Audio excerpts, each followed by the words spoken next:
perfect swim stroke is elusive to most of us, as there are so many components that make up front crawl. It's hard to concentrate on all of them at once, and as a result, mistakes do sneak in. Yeah, so today we're going to pick out the most common swimming mistakes and most importantly, how you can resolve them.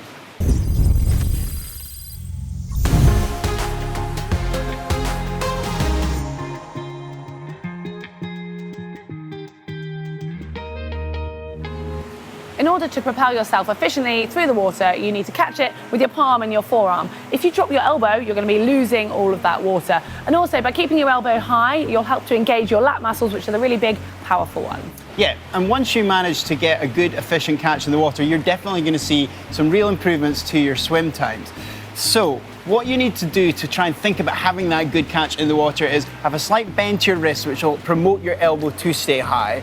And then what I really like to think about is if there's a barrel in front of you and you're really trying to go over the top of that barrel, and if you think about that when you're swimming, it really makes you think about that elbow being up and your catch being strong. Yeah, and a couple of drills that are really helpful for that. A doggy paddle, because you can literally see what you're doing in front of you, starting with that wrist bend, and then also mid-scull, so sculling with your forearms out in front, keeping the elbow high, and again, if you've got your head in the water, you can see what you're doing.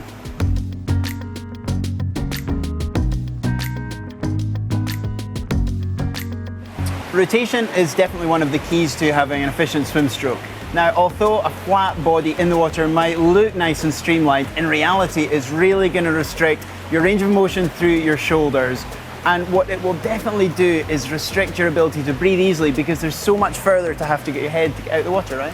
Yeah, when it comes to rotation though, it still needs to be your full body, not just your shoulders. Otherwise, that could lead to snaking, which is another problem we'll come on to in a moment. But a couple of drills that can help you with this. Pop fins on, because it does make it easier for this first one. I call it Superman. I'm not actually sure its official name, but if you have one arm out in front, one arm by your side, and then you're kicking on your side, so the shoulder is up facing the ceiling, and you're horizontal to the wall or the laying rope, and rotate back to look at the floor, and then rotate back again. And imagine your body is a log and your hips and shoulders have to move simultaneously. And the other drill is a bit of fun, just make sure you don't get dizzy on this one. It's the corkscrew drill, when you're doing one stroke front crawl, one stroke backstroke, and you're rotating your way down the pool, and flip around and go the other way, and you make sure you won't get too dizzy.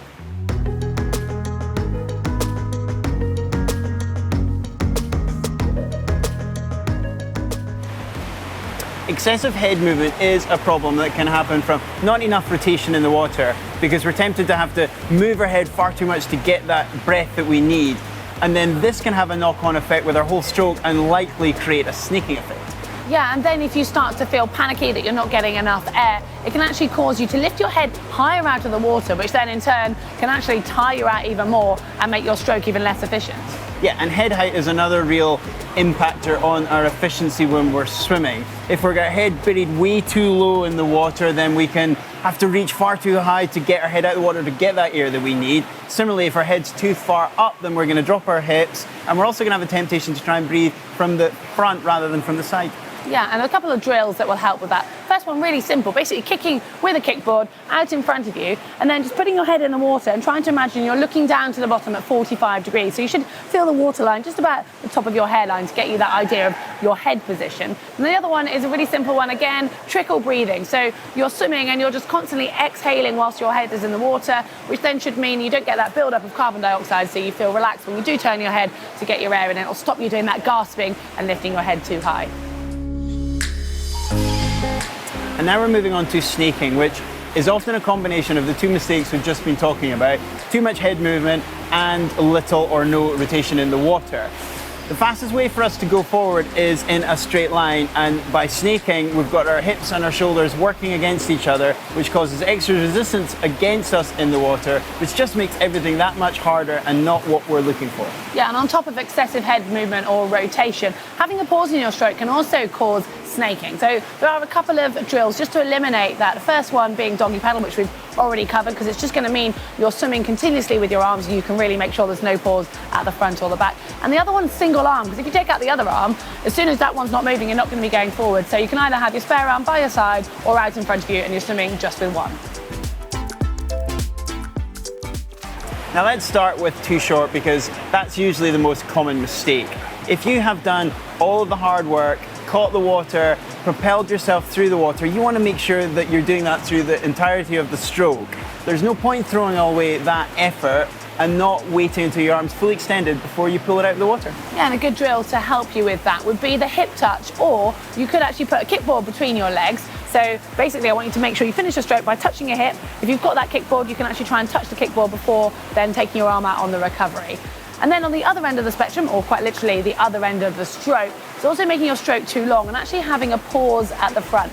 Now this can cause overreaching, too much rotation, but most importantly, it slows the whole stroke rate down, something which is definitely not conducive to open water swimming. No, it's not. And talking about open water swimming, a really good drill that I like to do is what we call the polo drill, where you've got your head out of the water and you're basically swimming as if you were doing water polo. But what that forces us to do is keep a nice high turnover, definitely stops us from having a long stroke, and lets us think about that catching the barrel that we talked about earlier as well.